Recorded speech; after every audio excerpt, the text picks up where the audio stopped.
Jangan lupa like, share, dan subscribe. Halo teman-teman semua, balik lagi di channel Guru Kelas. Nah, sesuai request kalian, kita akan membahas ya soal latihan PAT IPA ya, kelas 7 tahun 2021. Oke, langsung saja ke soal yang pertama. Perhatikan skema di bawah ini. Yang pertama ada molekul, kemudian di sini kosong, jaringan, 2 kosong, kemudian sistem organ, kemudian kosong dan ekosistem. Menurut hierarki biologi, nomor 1, 2, dan 3 secara berurutan masing-masing adalah yang satu ini berarti ini setelah molekul sebelum jaringan adalah sel. Kemudian setelah jaringan ada yang dinamakan organ. Kemudian sistem organ. Nah, setelah sistem organ barulah ke organisme. Nah, kita lihat jawabannya mana. Nah, jawabannya yang B ya. Sel, organ, dan organisme. Lanjut ke nomor 2. Makhluk hidup yang tersusun atas sel prokariotik. Nah, sel prokariotik ini yang belum memiliki membran inti adalah ya ini, bakteri ya. Di mana jamur, tumbuhan, dan hewan ini merupakan sel eukariotik. Lanjut ke nomor 3. Nah, perhatikan tabel berikut ini, perbedaan sel tumbuhan dan sel hewan. Nomor 1, memiliki dinding sel tumbuhan betul, sel hewan tidak memiliki betul. Ini salah ya, karena sel tumbuhan ini memiliki dinding sel, ini salah. Kemudian sel tumbuhan tidak memiliki kloroplast, salah. Sel hewan salah. Kemudian sel tumbuhan memiliki kloroplast, betul. Dan sel hewan tidak memiliki kloroplast, di mana kloroplast ini merupakan bagian jaringan ya di tumbuhan ini untuk fotosintesis zat hijaunya. Jadi jawabannya 1 dan 4, jawabannya B. Lanjut ke nomor 4. Nah, perhatikan gambar di samping. Nah, di sini ya, organ yang berfungsi sebagai alat pernapasan pada tumbuhan ditunjukkan nomor. Nah, di mana pernapasan kalau untuk tumbuhan ini ya biasanya itu bagian yang melakukan fotosintesis. Nah, di mana bagian yang melakukan fotosintesis itu ada pada nomor mana? Nomor 2 ya. 2 ini daun ya, di daun. Jadi nomor 2 jawabannya B. Kemudian nomor 5 lanjut. Perhatikan gambar sistem organ pada manusia di samping ini. Oke, ini ya di samping ini. Nah, gambar di samping menunjukkan sistem A pernapasan, B pencernaan, C ekskresi, atau D reproduksi. Oke, sudah terlihat jelas ya bahwa di sini ada yang dinamakan kidney atau ginjal ya. Di sini ada ginjal. Nah, jika ada ginjal berarti ada hati di belakangnya ya. Berarti ini merupakan sistem ekskresi. Jawabannya adalah C. Lanjut ke nomor 6, perhatikan gambar di samping ini ya. Di akuarium, komponen abiotik pada ekosistem akuarium adalah, nah abiotik ini, A itu tidak, biotik itu hidup. Berarti yang komponen yang tidak hidup atau mati, yaitu mana kita lihat, A ikan, tumbuhan, plankton, salah. Air, batu, pasir. Nah, ini betul. Jawabannya adalah B, air, batu, dan pasir. Lanjut ke nomor 7. Perhatikan gambar di bawah ini. Ini ada gambar di samping ya, di sini. Nah, di sini ada yang dinamakan apa gitu ya. Gambar di samping menunjukkan interaksi antar makhluk hidup dalam suatu A. Rantai makanan, B. Jaring makanan, C. Piramida makanan, atau D. Simbiosis. Simbiosis bukan, piramida juga bukan, rantai makanan bukan ya. Karena rantai makanan itu biasanya dari 1 sampai ke tingkat produsen sampai konsumen tingkat selanjutnya gitu. Nah, sedangkan ini merupakan gambar jaring-jaring makanan di mana gabungan dari rantai makanan. Di sini ada beberapa produsen, ada pohon, ada rumput ya. Jawabannya B. Lanjut ke nomor 8, perhatikan bentuk hidup bersama antar individu di bawah ini ya.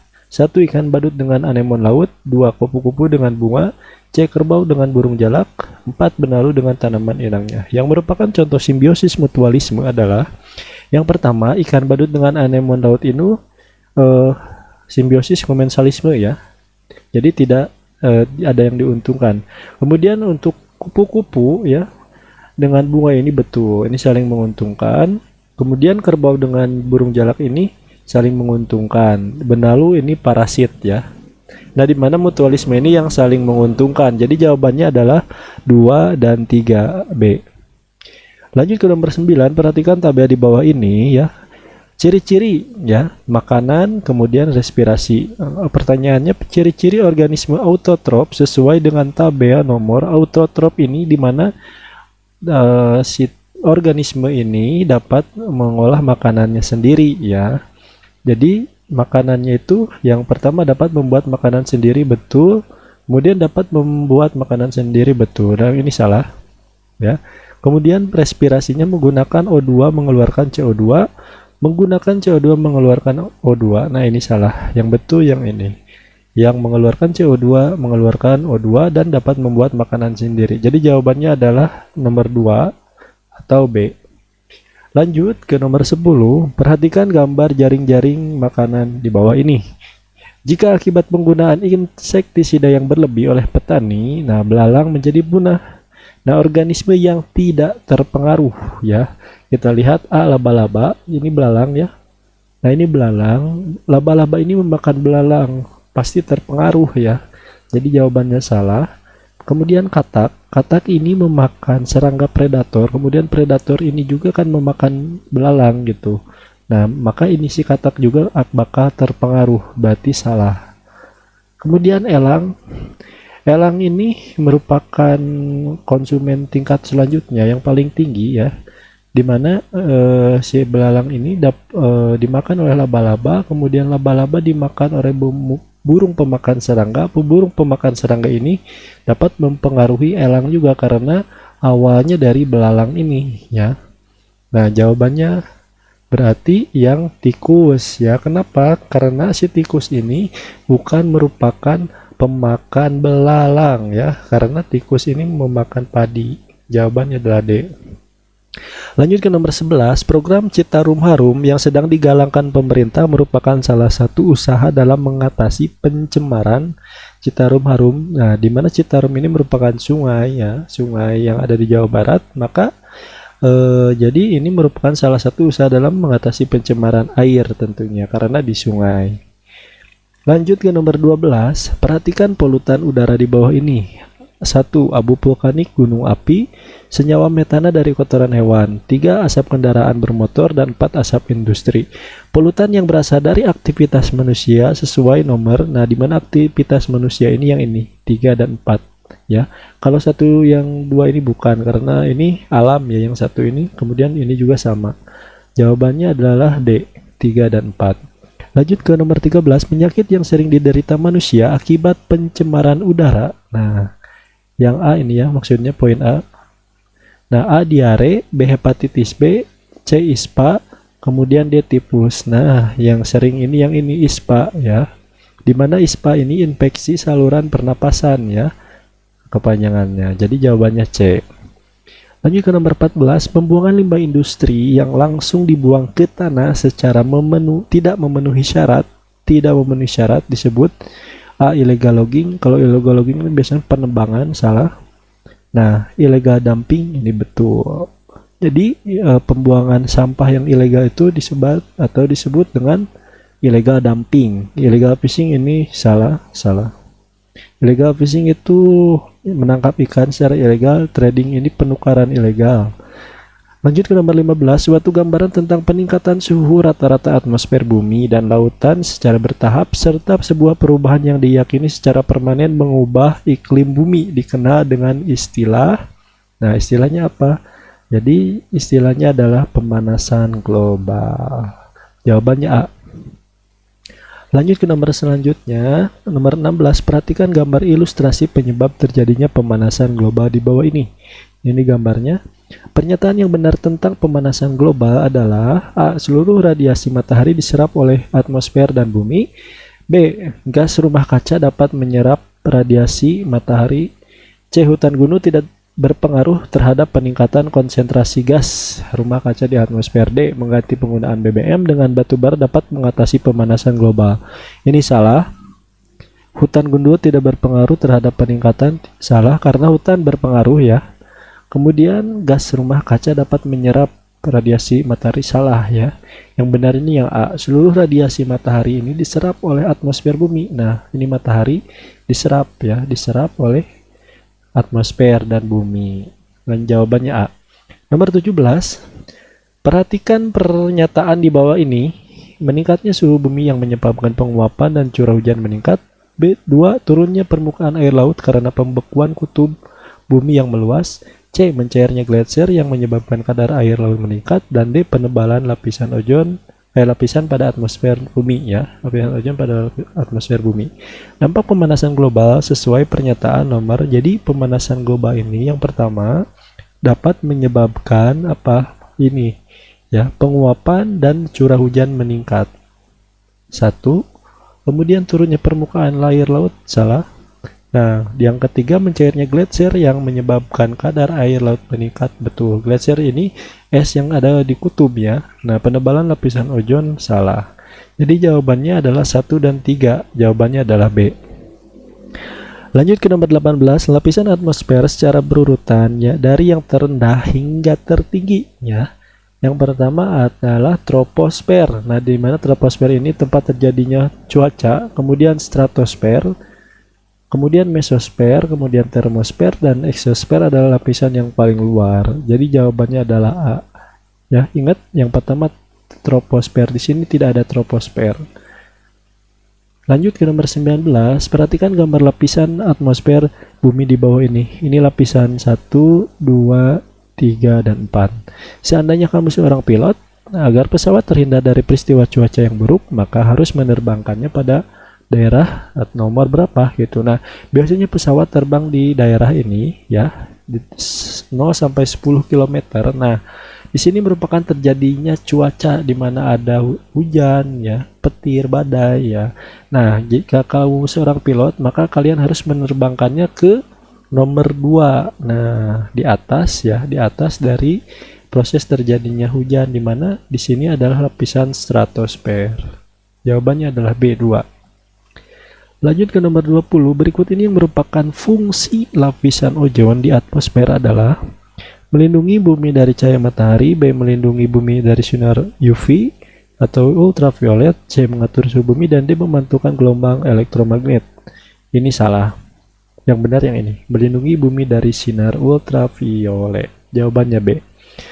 21. Penyebab terjadinya gempa bumi tektonik ya adalah, nah tektonik ini berkaitan dengan lempeng ya. Jadi jawabannya yang jelas yang C, pergeseran lempeng bumi.